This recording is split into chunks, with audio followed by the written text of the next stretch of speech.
आप देख रहे हैं आपका अपना मिर्ज़ा समाचार। सब्सक्राइब, लाइक, कमेंट ज़रूर करें।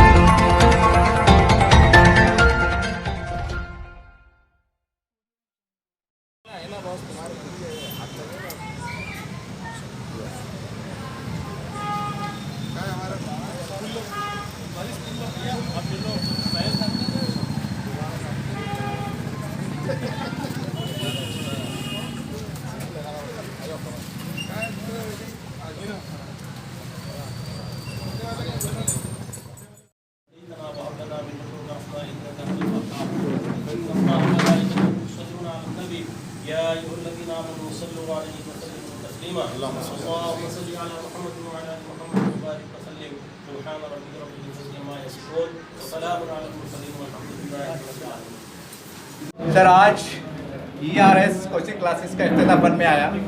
कोचिंग क्लासेस बहुत खुलती है, सारी बातें होती हैं, लेकिन बहुत कम देखने में आता है जिसके अच्छा अज़ायम हो, एक मकसद हो। इसकी ज़रा वजाहत फरमा दें कि आपने खोला है, इसके पीछे अज़ायम क्या, आपके मकासद क्या है? सबसे पहले तो हमारे एम्स एंड ऑब्जेक्टिव्स ये है कि कम कीमत में, यानी फ़ीस जो कम है हमारी मार्केट में, जैसा 1 लाख, 1.5 लाख, 2 लाख फ़ीस है, हमने उसको 40% कम रखे हैं। उसके बाद हम ख़ास तौर से टारगेट हमारा उर्दू मीडियम के बच्चों के लिए है कि उर्दू मीडियम के लड़के लड़कियों के लिए 11वीं 12वीं में एजुकेशन के लिए कोई कोचिंग क्लासेस बहुत कम है तो बहुत दूर दूर है, फिर कोई सब्जेक्ट वाइज एक साथ एक जगह एक प्लेटफॉर्म पर नहीं है, तो वो कर रहे हैं। और हमारे जो टीचर्स है उसमें से मैक्सिमम हमारे टीचर्स PhD होल्डर्स हैं जो वेल क्वालिफाइड है अपने अपने सब्जेक्ट में, तो उससे स्टूडेंट्स के लिए यानी वो जितना भी उनके क्यूरीज़ है वो आसानी से सॉल्व होंगे।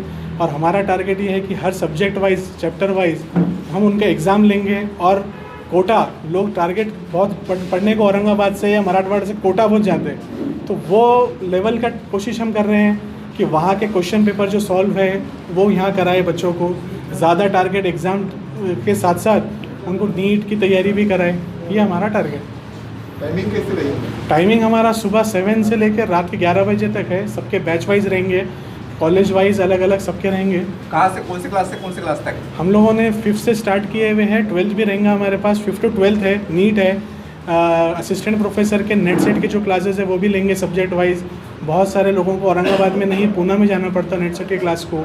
फिर TET की जो एग्ज़ाम है, जिसका आप सुने होंगे बीच में कि एग्ज़ाम बहुत मुश्किल से हो रहा है और टीचर्स अवेलेबल नहीं हैं, तो उसका एग्ज़ाम भी होने वाले आने वाले दिनों में, नेशनल लेवल, महाराष्ट्र लेवल, तो वो TET के भी हम लोग क्लासेस लेंगे इंशाल्लाह। अभी नीट को लेकर बच्चे ज़्यादा जो है तो फेवरेट अपना सब्जेक्ट मानते हैं जी। तो आपने जो टीचर्स है वो यहीं के हैं या बाहर? नहीं, अभी तो फ़िलहाल यहीं के हैं, मगर हम विजिटिंग फैकल्टी मुंबई पुणे से भी बुलाएंगे इंशाल्लाह। और बड़े बड़े इंस्टीट्यूशंस के, मैं ख़ुद 5 साल बॉम्बे में अंजुमन इस्लाम में जॉब किया हूँ, तो वहाँ के भी इंशाल्लाह बड़े बड़े इंस्टीट्यूट्स के टीचर्स हम बुलाएंगे। हमारे नीट का ये फर्स्ट टाइम है या इससे पहले आपके बैचेस? नहीं, हमारे जो स्टाफ है वो एक्सपीरियंसड है, 10 ईयर्स के करीब एक्सपीरियंस वाले हैं। और हमारे पहले भी कोचिंग क्लासेस चलती थी और अभी वापस से हमने यहाँ स्टार्ट किए। पहली बैच हमारी ब्रांच पूरी पड़ेगाँव में चल रही है। हाईएस्ट रिजल्ट कितना है? हाईएस्ट रिजल्ट तो हमारा 80+ ही है, 80 to 90 के हैं। मगर हमारा स्टूडेंट्स को हम लोग थरोली पूरा जितना हो सकता है सब्जेक्ट वाइज या उनको जो क्यूरीज है वो सॉल्व करने में हम ज़्यादा टारगेट रखते हैं। और फीस को लेकर के अगर बात की जाए तो आपके पास में कैसा है फीस? जो भी आप रीजनेबल है मार्केट से, हमारे पास 40% से कम रहेंगी। और हर साल इंशाल्लाह हम 2 बच्चों को जो ज़रूरतमंद है और जो आगे बढ़ सकते हैं, हम उनको इंशाल्लाह फ्री एजुकेशन देने वाले हैं। यहाँ का एड्रेस और आपका नाम? हमारा है, मेरा नाम है डॉक्टर मोहम्मद फैजुद्दीन सिद्दीकी, और ये एड्रेस हमारा mill corner opposite mill gate beside Nazim radium 8 Barapullah. Fees इंशाल्लाह हम अगर स्टूडेंट के माली हालात अच्छे नहीं है तो मंथली भी रख सकते हैं, मंथली भी रखेंगे, या क्वार्टरली हो रहा है क्वार्टरली, जैसा उनकी ज़रूर हो सकता है वैसा करेंगे। ऐसा ज़रूरी नहीं है वन टाइम पेमेंट। सारे कोचिंग क्लासेस मतलब ईयर होने के पहले ख़त्म करने की बात करते हैं इंस्टॉलमेंट, वैसा कुछ आपके पास? नहीं, कोशिश तो वैसी ही रहेंगी, क्योंकि जिसके अंदर इंफ्रास्ट्रक्चर है, टीचर्स का पेमेंट सब रहता है, तो इंशाल्लाह उससे पहले ही करने की कोशिश करते हैं, तो वही रहेंगे। शामिल हुए क्या देखिए, जो coaching institute ERS coaching institute के जो डायरेक्टर है डॉक्टर मोहम्मद फैजुद्दीन सिद्दीकी साहब, ये किसी तारुफ के मोहताज नहीं है। ये बहुत वेल क्वालिफाइड फैमिली से आते हैं माशाल्लाह, और इनके अज़ाइम का इस बात से ही पता लगाया जा सकता है कि औरंगाबाद को कोटा से बैलेंस करके लेके चल रहे हैं। मतलब वहाँ से मवाजना कर रहे हैं, और वो ये कोशिश करेंगे इंशाल्लाह कि यहाँ के स्टूडेंट्स को कोटा की जैसी वहाँ की जो क्वालिटी एजुकेशन होता है वो यहाँ पर प्रोवाइड करें। इनके इन अज़ाइम के लिए हम दुआएं करते हैं और इनके लिए नेक ख्वाहिशात का इज़हार करते हैं। नौजवान बच्चों को क्या मैसेज देंगे जो मोबाइलों में अपना वक्त बर्बाद करते हैं? देखिए, डॉक्टर मोहम्मद फैज़ुद्दीन ख़ुद इस बात की मिसाल है कि माशाल्लाह ये बहुत कम उम्री में, और इनका जो बैकग्राउंड है वेल क्वालिफाइड फैमिली का, इन्होंने अपने वक्त का सही इस्तेमाल करते हुए अंजुमन इस्लाम में 5 साल जॉब करके वापस औरंगाबाद आकर ये कम्युनिटी के लिए सर्विस दे रहे हैं। तो मेरी नौजवानों से गुजारिश है कि इसी तरीके के लोगों को आइडियल बनाएं और आगे बढ़ें। आपका एक उर्दू पेपर भी औरंगाबाद शहर में, और आप खुद उर्दू मीडियम से पढ़े, लेकिन अभी उर्दू मीडियम को अगर देखा जाए तो ज़्यादा स्कोप नहीं है, तो उर्दू के लिए कुछ खास मैसेज और आप कुछ करेंगे उर्दू मीडियम तलबा को चाहिए कि कंसिस्टेंसी से और एक मुस्तकिल मिजाजी से जो है तो अपने मुस्तकबिल की राहों को फाइनल करें। इस तरह के जो लोग हैं इनसे फ़ायदा उठाएं। इस तरह के डॉक्टर साहब के अलावा और भी समाज में, माशरे में कई सारे लोग हैं, उनसे आप फ़ायदा उठाकर अपना मुस्तकबिल शानदार बना सकते हैं। बच्चे को डरा दिया जाता है फीस में, 7 में 8 में, या तुम उर्दू मीडियम से आपको जॉब नहीं मिलेगी, वैसे बच्चों को आप क्या मतलब? देखिए, डरना और डराना जो है तो ये चीज़ किसी हद तक हो सकता है, लेकिन तलबा को ख़ुद अपने मुस्तकबिल को तय करना पड़ेगा कि हम क्या करते हैं। ज़ुबानें किसी की जागीर नहीं होती है, चाहे वो अंग्रेज़ी हो, मराठी हो या उर्दू हो। ज़ुबानों को सीख कर, उन ज़ुबानों पर उबूर हासिल करके आप इस मुकाबले, इस ज़माने में जो है तो मुकाबला आराई की दौड़ में शामिल हो सकते हैं और आगे बढ़ना चाहिए।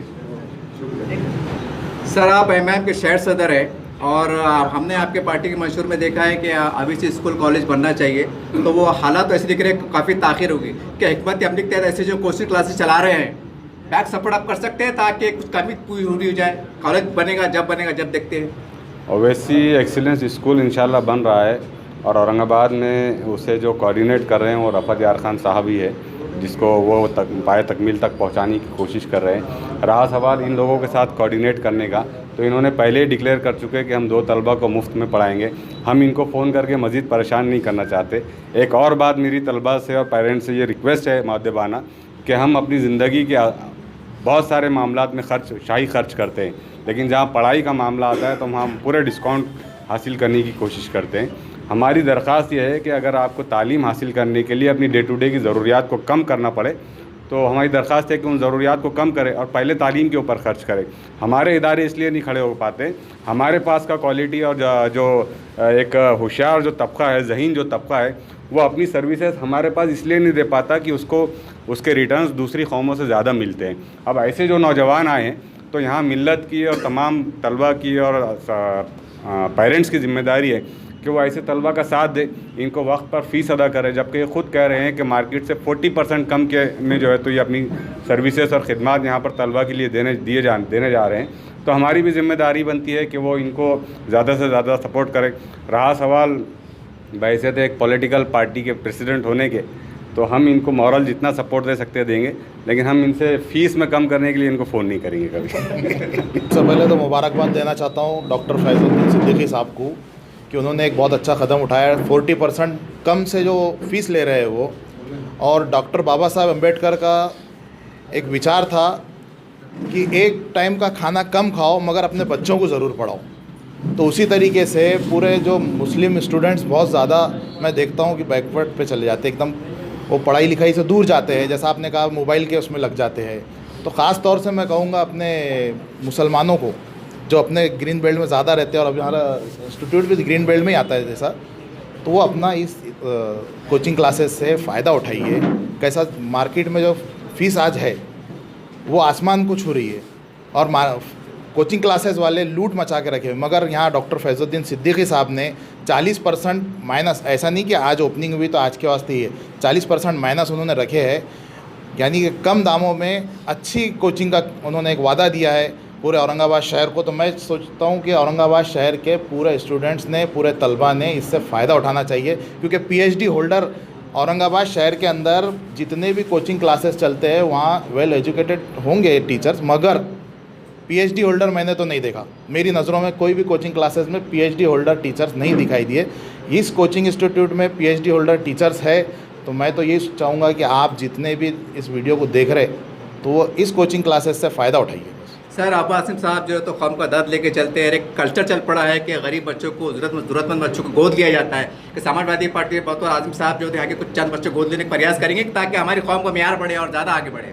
देखिए मैसेज देंगे मतलब? औरंगाबाद शहर के अंदर समाजवादी पार्टी का एक भी नगर सेवक नहीं है, आमदार नहीं है, खासदार नहीं है, मगर फिर भी हम इंशाअल्लाह ताला इसकी पूरी कोशिश करेंगे, आज़मी साहब तक ये मैसेज पहुँचाएंगे। और जैसा डॉक्टर फैज़ुद्दीन सिद्दीकी साहब ने कहा कि 2 स्टूडेंट को ऑलरेडी वो गोद ले रहे, नहीं और 2 का इजाफा हो जाए तो इंशाअल्लाह हम उसकी भी कोशिश करेंगे। हो जाएगा। रफ़त यार खान कंपनी औरंगाबाद में मशहूर है, मदारिस में, मस्जिदों में खैर खा काम में हिस्सा लेते हैं। मेरा बहुत सीधा सवाल है कि इनकी कोचिंग क्लास में अगर कोई ज़रूरतमंद बच्चे आ जाए, इनकी इल्म में आ जाए और आपसे रब्ता कायम करेंगे, साहब हमारे बच्चे लेकिन गरीब है, तो आपके तरफ से कोई ताउन रहेंगे? इंशाल्लाह बिल्कुल रहेंगे, बिल्कुल रहेंगे। क्या मुबारकबाद देंगे आज जिन्होंने मैं देखो पहले तो हमारे इस एरिए के अंदर इन्होंने जो हमसे रब्ता करे और यहाँ पर एक एजुकेशन हब बोला जाएगा जिसको एक शुरुआत करी पढ़े लिखे अपने एजुकेशन के लिए अपने एरियो में, तो हम खुशनसीब है जो हमारे डॉक्टर फैज़ ने यहाँ पर हमारा एरिया चॉइस किए और यहाँ पर लोगों को जो तालीम दी जाएगी तो आसपास उसका असर होगा और हमारा एरिया एक फेमस होगा तालीम के ताल्लुक से। यहाँ पर एक क्लासेस होती है बोलकर बाकी डिटेल तो उन्होंने बताया। मैं इनकी टीम को और इनको सारे लोगों को मुबारकबाद, तो आने वाले लोगों को सबको शुक्रिया अदा करता हूँ जो ने डॉक्टर फैज़ का हौसला अफजाई की। खुदा हाफिज़। क्या इनको मुबारकबाद देंगे? आज ERS कोचिंग इंस्टीट्यूट जो हमारे डॉक्टर फैज़ुद्दीन सिद्दीकी और उनके भाई लोगों ने स्टार्ट किया है, मैं इनको मुबारकबाद देता हूँ, पुरस्कार मुबारकबाद देता हूँ और उम्मीद करता हूँ कि आगे जो कौम के आने वाले बच्चे हैं उनकी अच्छे से खिदमत करें और इंशाअल्लाह ताला आप 1 साल के अंदर ये क्लासेस से अच्छे रिजल्ट्स की उम्मीद